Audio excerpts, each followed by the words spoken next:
we do things a little differently this morning. And so we're going to engage in a little bit of dialogue here about Christian faith formation.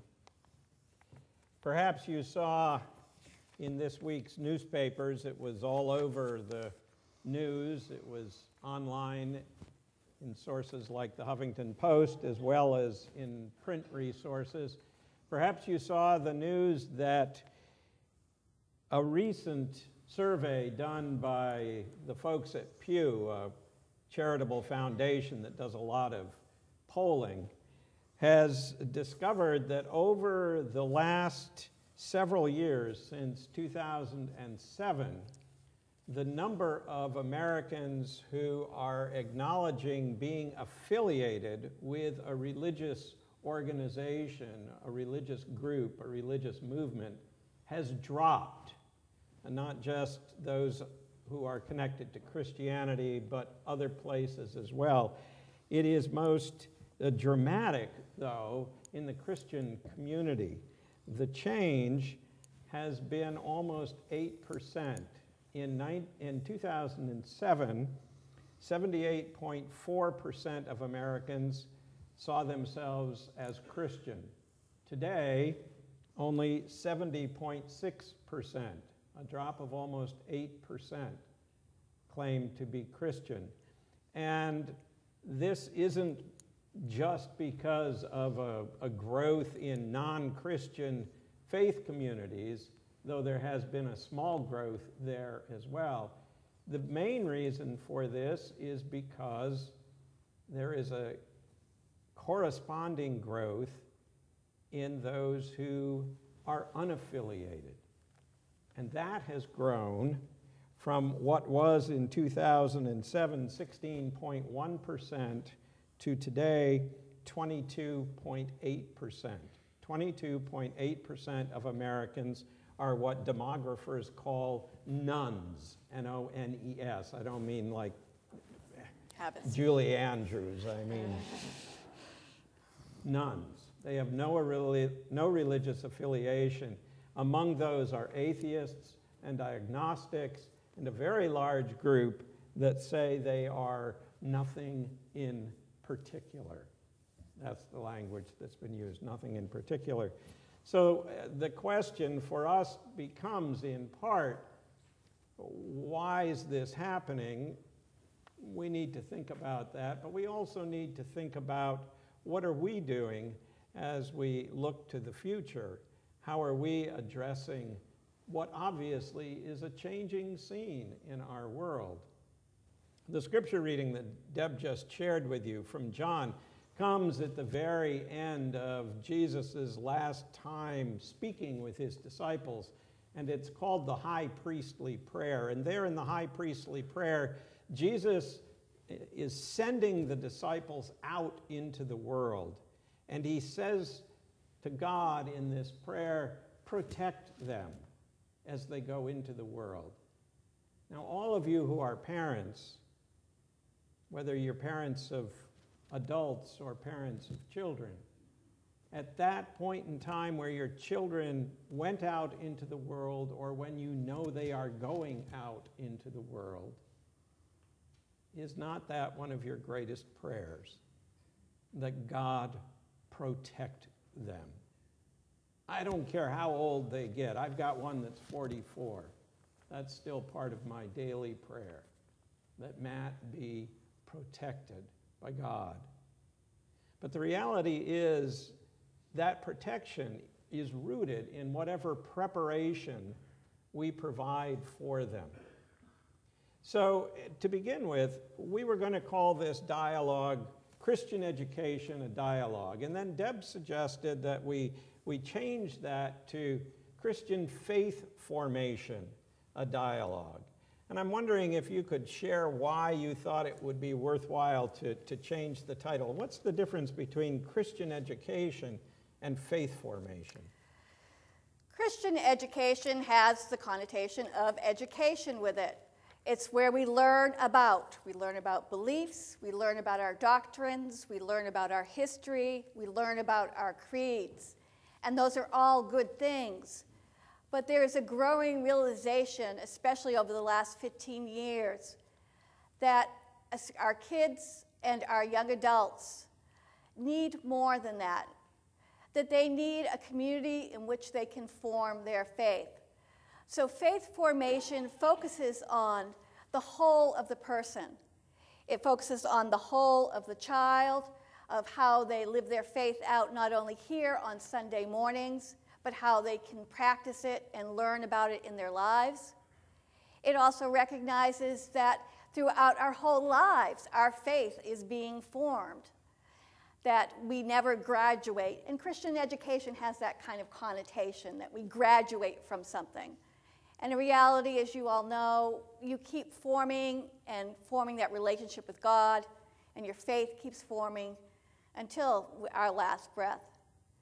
It also recognizes that the children and the youth and the young people have something to share with us, that we need them just as much as they need us to form our faith, and that if we don't have them with us, if we are not making the effort to include them, then we're the ones who are being hurt also. It's not just those kids who are becoming nuns or unaffiliated, that it is our faith that is also affected.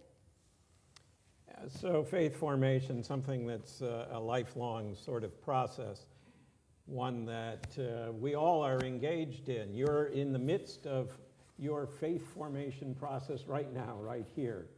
Probably the chief way many of you engage in that consciously is in and through regular attendance and participation in Sunday morning worship. That's part of faith formation for many adults. Here we have all sorts of other things for adults, classes, our theological studies, our biblical studies, our booked for lunch program, ways to participate in service projects like our work with the food pantries. That's all about forming your faith. Believe it or not, and our moderator might not believe this, even serving on a church committee is faith formation. It may not be for the better, but it is faith formation. So most folks here are aware of all of those sorts of things that we do for adults, and there are many others as well. But I suspect a lot of the folks who are here this morning don't really have much of a handle on all that we are doing in terms of faith formation for those who are 18 and younger, the children and youth of the congregation. So perhaps you could tell us a bit about that. Well, you've seen this morning the results of that. First of all, on Sunday mornings, as we've had for years, we have our Sunday school. We have our nursery, which is up through preschool, and then our kindergarten through 5th grade class, which is taught by Kathy Monroe. And then we have our 6th through 8th grade class, which are taught by our volunteers, Frank Playa and Judy Maurer. And this is a chance for them to come and learn a little bit more. This is more of our traditional Christian education. We also have our preschool, which meets every day, and that's for our preschoolers, who you saw a few of them up here this morning. And one of the wonderful things about our preschool is that we help form their faith in that atmosphere of love. Our teachers, we are so incredibly blessed by our teachers who are very gifted, but also share love unbelievably with these kids. And so they are growing up not only hearing that God loves them, but experiencing it. And then on Wednesdays, we have our youth programs. First, we have Shine, which is for kindergarten through 5th grade. And that is a program that I do try to model along faith formation lines. I try to keep them not only looking at stories, but also at how we practice our faith. So, for instance, last year we did one of the units on prayer, and we looked at how to pray, where to pray, what it means to pray, is there a right way to pray, and we practiced prayer. We also have for the preschoolers on Wednesday, Judy Doherty, who volunteers, and she works with the preschoolers. And she, again, shares God's love and the message that Jesus loves them. And then we have, and earlier when we were talking about this, I started to skip over this as being part of our faith formation. And I realized it really is a very big part of our faith formation. We have Pizza Club from 5 to 5:30. Now, there's no formal education going on during that time, but it is a chance for our children from Shine, our K through 5 and our preschoolers, to interact with our older kids who are coming in for their later program, for parents to get together, and for people from our church who volunteer to serve there to interact with these kids and help form their faith. And that's done partly by them just seeing us there, by being in a church and them knowing that these people care about us. And my favorite part is when the volunteers get confident enough to get from behind the pizza and actually sit down at the tables and talk with the kids and get to know these kids quite a bit. Journey is our program for our middle schoolers and high schoolers. This is a program that is designed just as that, to recognize that they, like all of us, are on a faith journey, that they have questions, that they have doubts, that their beliefs are going to change. And so this is a time when we get together, first of all, just for them to hang out for about 45 minutes, because they don't get that much time to just hang out in their daily lives. Then we get together for ice cream, because you've got to have that hook. But then we go and we discuss questions of faith, and Larry Good and Rob Schufelt have been helping me with that this year. We discuss some of the questions that they have. We look at different Bible passages and ask what they hear from it. And as we go along, one of the things I try very carefully to do is not to say, this is what this means, or this is the way you should believe. But when I share things, to say, this is how I believe, this is how I understand it, and open up the room so that they could have those differing opinions and have those questions and doubts. And then we have our lock-ins. We have a lot of fun activities that we do, because fellowship is important in how we form our community.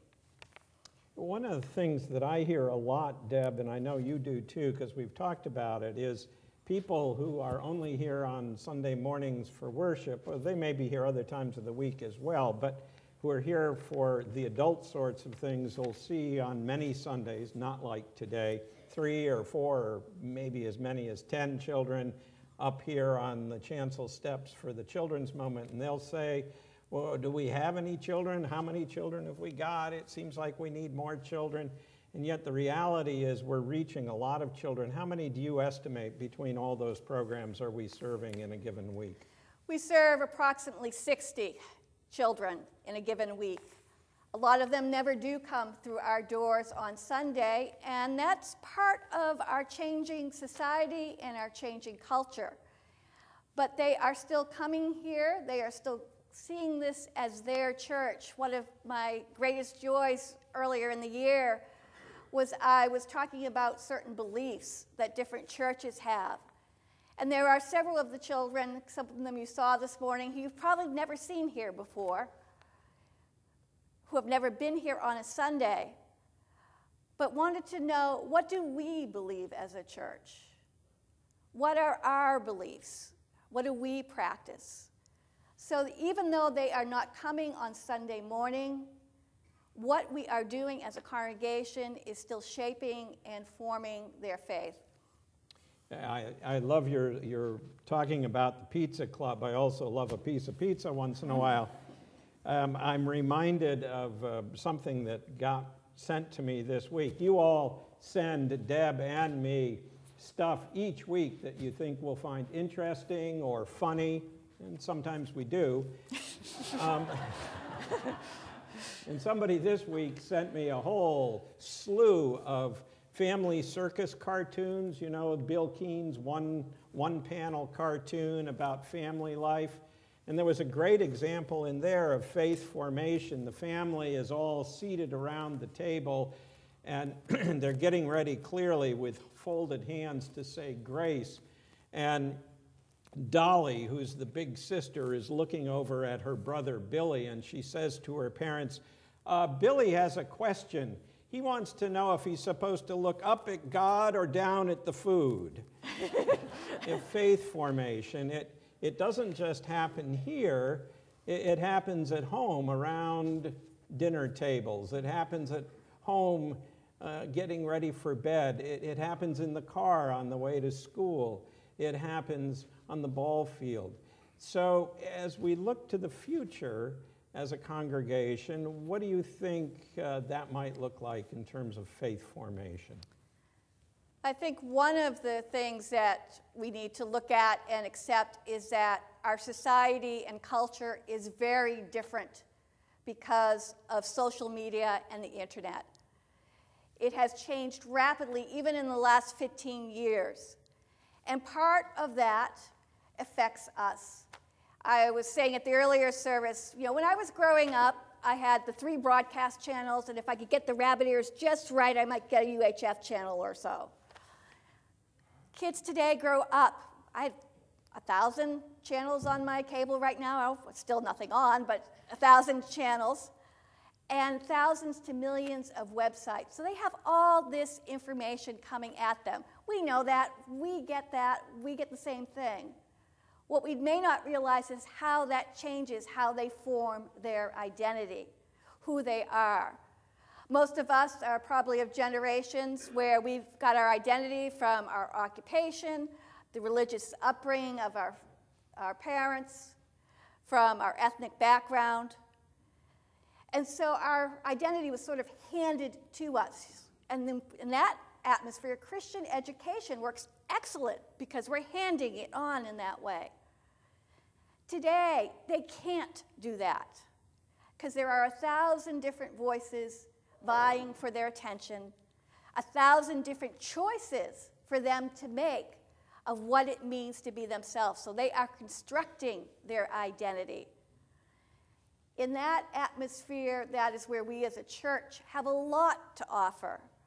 First of all, we have our programs, which are wonderful, and I highly encourage anyone to come and volunteer and to help out. You do not have to have special training for this. You might need to turn your hearing aid down occasionally, but you don't need special training. Faith formation is starting to look at the holistic part of the church. So it's not only inviting these kids to be part of the church, it's realizing that odds are we are probably not going to see them on a Sunday morning. That is the reality. There is all these competitions. But that doesn't mean that we still don't have a role and a unique role in their lives. We have, one of the things that when I came here, I did a lot of talking with parents in the church and out in the community. And I started to realize how much of a voice, a unique voice that is needed out there that we have, that we need to share with these kids. When I first came, you had some Christian ed programs. You had Sunday school, and Nan Sprague was doing a wonderful job with that. But this congregation didn't see itself as really a kids' congregation or a congregation where young people came. It was like we were the old congregation, is what I heard often. What I am starting to see as more of you get involved in these programs and as we reflect on this together is you're starting to claim that voice, that unique voice that you have, that we may not have hundreds of kids running through our halls, but we still have a very important impact to make on the kids in our community, whether they come here on Sunday or not. So it's going to mean a lot of changes. What those changes are, that's part of the mystery we're living in right now. We do know what isn't working. What we haven't figured out yet necessarily is what is working, except for some few basic things. One is relationship. Relationship with the children. Whether you're the Sunday school teacher or the usher or the person sitting in the pew, it takes 5 adults to be involved in a child's life for their faith to be formed and for their faith to last. That's 5 adults other than their parents. So doing simple things such as getting to know the kids when they do come here or getting to know them through Shine and Journey and to be part of their lives. Another thing we know is that the family is a very important part of this. It's the most important part of faith formation. So we need to start looking at ways that we can support young families, that we can help them form faith at home, give them the tools, the practices, as well as the community to come and share and learn that with. And to look at this on Sunday morning as not being the ultimate part of our faith this week, but sort of the rest stop, where we come in, we take a breath, we get refreshed, and then we go out there again. And we form our faith as we form theirs. Yeah, and I think that last piece is maybe the key to all of this, because the reality is you and I, even those of you who are nonagerians, and we have some nonagerians in the congregation, that means you're 90 or older, even the nonagerians are still in the midst of having their faith formed. We all are. And if we understand that, it's a continuum. We understand that our faith is being formed, and part of how it is formed is by our willingness to engage the generations that have gone before us. We will be enriched, and they will be enriched as well. Those of you who are grandparents or great-grandparents, just think how much that enriches your life. They don't have to be related to you for you to be able to relate to them.